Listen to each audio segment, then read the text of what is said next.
Hello, fellow mech warriors, Mage Leader here. Welcome back to the Battlemech Primer, the series with an upload schedule that's as consistent as Joe Biden's mental state. On a forklift. You know, the inner sphere is full of fantastic machines. All across the great houses and even Terra itself, you can find some of the highest performance battlemechs ever produced. For every dead-end or garbage tier design, there are dozens of mechs that stand above the rest, earning glory for themselves, their manufacturers, and most important of all, their mech warriors.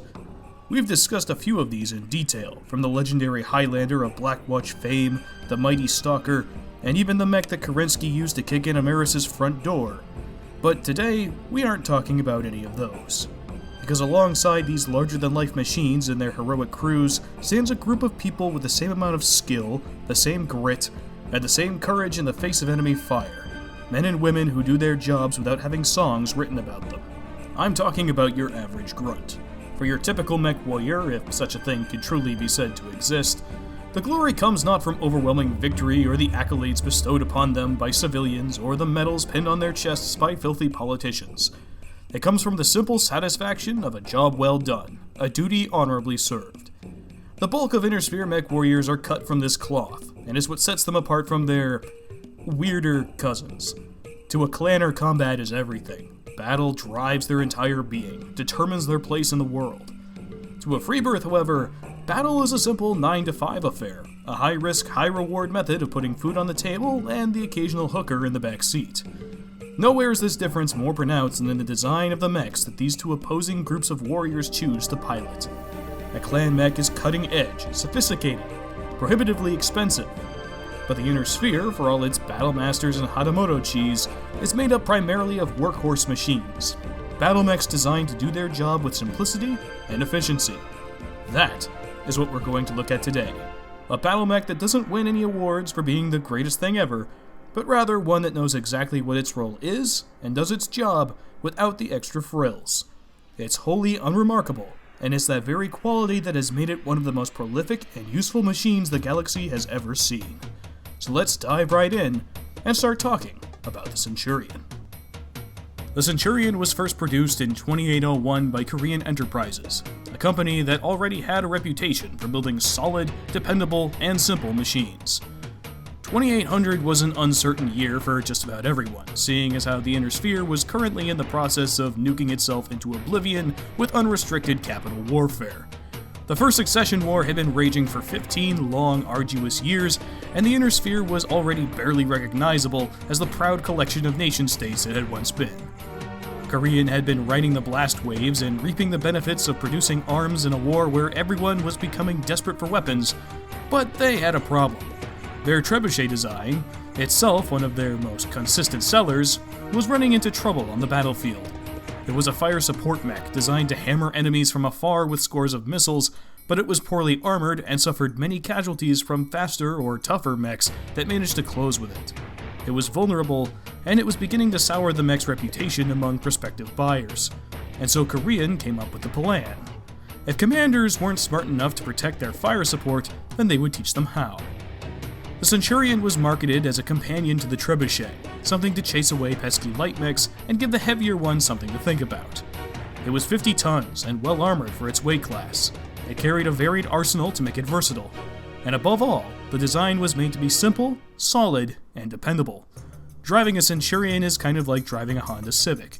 It's about as basic as it gets, which makes it ideal for grunts with minimal training.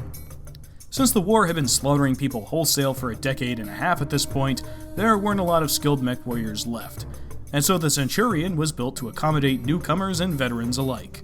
This feature alone made it wildly popular, particularly in the Federated Suns, where its primary armament in AC-10 caused their escargot-addled brains to explode from sheer sexual arousal.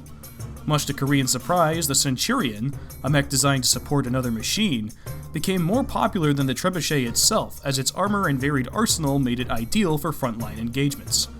Keep in mind that at this stage in the war, tactics were beginning to break down. Infrastructure and logistics had been hit hard, and battles were rapidly beginning to devolve into disastrous melees and wild slap fights with whatever was on hand. Because of this, niche battlemechs like the trebuchet were becoming less desirable, and as resources became scarcer, a low-cost machine with decent durability and adaptability became the default weapon for all sides. Centurions were sold by the tens of thousands, purchased in bulk and distributed like candy to units around the Federated Suns. Many would be captured or salvaged by the other great houses, and it rapidly became one of the most common on the battlefields of the First Succession War. Of course, the Centurion was not without its problems. Its autocannon, the premier weapon that made it so formidable, was notorious for being a temperamental little whore. The feeding system was known to jam or break entirely, which led many units to swap it out for another model, a task that was complicated by the proprietary nature of the design. Replacing the autocannon often required a refit of the entire right arm, something that few could afford to do as the war dragged on even further. Nevertheless, the Centurion marched on, even after the factory that built them was destroyed in 2845, forcing Korean to switch over to making spare parts. For the next 200 years, the Centurion was bought, sold, traded, and salvaged, spreading across the entirety of the Inner Sphere as house militaries, mercenaries, pirates, planetary defense forces, and even law enforcement agencies snatched them up. The simplicity of the design gave it a broad appeal, as did the low price tag and adequate performance at most basic tasks. Centurions have guarded outposts, escorted VIPs, crushed rebel uprisings, raided supply depots, and dropped into the hottest combat zones known to man. The default variant, the CN-9A, is equipped with a weapon for virtually any situation. It carries an AC-10 for mid to close range, an LRM-10 for long range, and 2 medium lasers for enemies who get too close. It's not a loadout that will send the enemy scurrying, but is tremendous value for the cost, and provides a solid option for whatever a mech warrior may find himself facing. It can run at a respectable 64.8 kph, and has enough heatsinks to keep it firing more or less uninterrupted. It carries 8 tons of armor, which gives it solid survivability against other battlemechs in its weight class. The Centurion would become a default option for militaries around the Inner Sphere, but its dependability would catch the attention of more than just penny-pinching military commanders. At the end of the millennium, exciting things were happening in the Inner Sphere. For the first time in centuries, new technology was being discovered and produced. The new Avalon Institute of Science and Technology, NAIS or NAS as nobody calls it, took an interest in the Centurion for a different reason. The machine would get a new lease on life as Korean enterprises built a new factory to produce Centurions for use as weapon testbeds.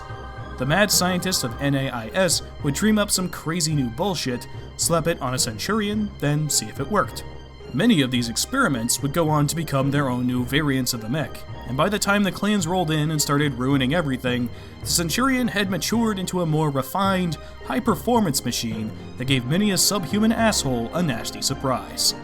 The clans ran into the Centurion just about anywhere they went, and while killing one was rarely difficult for them, those solid and dependable mech warriors would make an impression. In many ways, it was machines like the Centurion that would grind the clan invasion to a halt, as machines that were adequate for the task at hand outnumbered the monstrous behemoths of the clans. They could be built rapidly, pilots could be trained to use them more easily, they were cheaper, and most importantly, they were good enough for what was needed of them. As casualties mounted and the invasion became less sustainable, the Centurion marched on as if nothing had happened. Even now, after a century of bullshit tearing the Inner Sphere apart, you can still find Centurions humbly doing what they've always done. So that's the Centurion. It's not some flashy, over-designed wonder machine. It's not a silver bullet or enchanted blade. It's not a trump card. It's a battlemech that walks onto the battlefield and proceeds to do battle. Simple, inelegant, Inner Sphere-style combat. It's a machine for the working man, a solid option for those who can't afford the best that money can buy. It was the first love for many a fledgling mech warrior, and it's killed more assholes than you've had breakfasts. While you're not likely to notice it standing among its more impressive brethren, when the chips are down, it's a machine that's good to have on your side. It can do whatever you need it to without breaking the bank, and best of all, if you're the type who cares about this sort of thing, it'll do its job without trying to steal your glory for itself. Thank you all so much for watching, and special thanks to my patrons, Arcos Ray, Spacer, Robert H., Rivius, Kyle Vidari, Tim Cook, Tomoyaga Tudor, Gary Moses Sweeney, and Admiral Chirino. If you enjoyed this video, consider subscribing and leaving a comment down below. If you would like to support the channel and have your name attached to the next video, then the link to the Patreon is in the description. Stay tuned on the community tab for the next poll so you can decide which mech we cover next. And until next time, this is Mage Leader, signing off.